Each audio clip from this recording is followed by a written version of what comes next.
जय जय जय श्री सीताराम।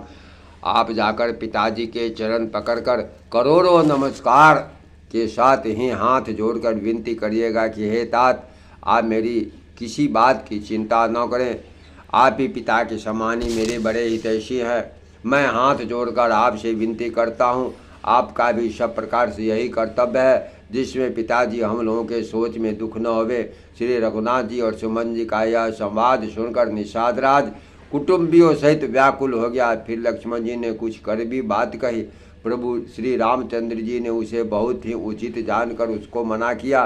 श्री रामचंद्र जी ने सकुचाकर अपनी सौगंध दिलाकर सुमन जी से कहा कि आप जाकर लक्ष्मण का यह संदेश न कहिएगा। सुमन ने फिर राजा का संदेश कहा कि सीता वन के क्लेश न सकेगी, अतएव जिस तरह सीता अयोध्या के लौट आए तुमको और श्री रामचंद्र जी को वही उपाय करना चाहिए, नहीं तो मैं बिल्कुल भी बिना सहारे का होकर वैसे ही नहीं जीऊँगा जैसे बिना जल के मछली नहीं जीती।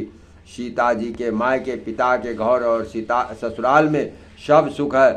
जब तक यह विपत्ति दूर नहीं होती तब तक वे जब जहाँ जी चाहे वहीं सुख से रहेगी। राजा ने जिस तरह दीनता और प्रेम से विनती की है वह दीनता और प्रेम कहा नहीं जा सकता। कृपा निधान श्री रामचंद्र जी ने पिताजी का संदेश सुनकर सीता को अनेकों प्रकार से समझाया। उन्होंने कहा जो तुम घर लौट जाओ तो सास ससुर गुरु प्रियजन और कुटुंबी सहित सबकी चिंता मिट जाए। पति के वचन सुनकर जानकी जी कहती हैं, हे प्राणनाथ मेरे परम स्नेही सुनिए। हे प्रभु आप करुणामय और परम ज्ञानी हैं, कृपा करके विचार तो कीजिए। शरीर को छोड़कर छाया अलग कैसे रह सकती है? सूर्य की प्रभा सूर्य को छोड़कर कहाँ जा सकती है और चांदनी चंद्रमा को त्याग कर कहाँ जा सकती है? इस प्रकार पति को प्रेममय विनती सुनकर सीता जी मंत्री जी से सुहावनी वाणी कहने लगे, आप मेरे पिताजी और ससुर जी के समान मेरा हित करने वाले हैं।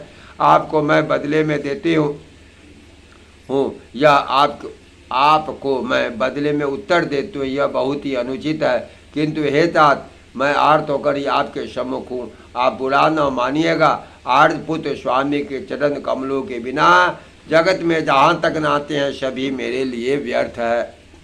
मैंने पिताजी के सत्य को छटा देखा, जिनके चरण रखने से चौकी से सर्व शिरोमणि राजाओं के मुकुट मिलते हैं, अर्थात बड़े बड़े राजा जिनके चरणों में प्रणाम करते हैं। ऐसे पिता का घर भी जो सब प्रकार के सुखों का भंडार है, पति के बिना मेरे मन को भूल कर भी नहीं भाता है।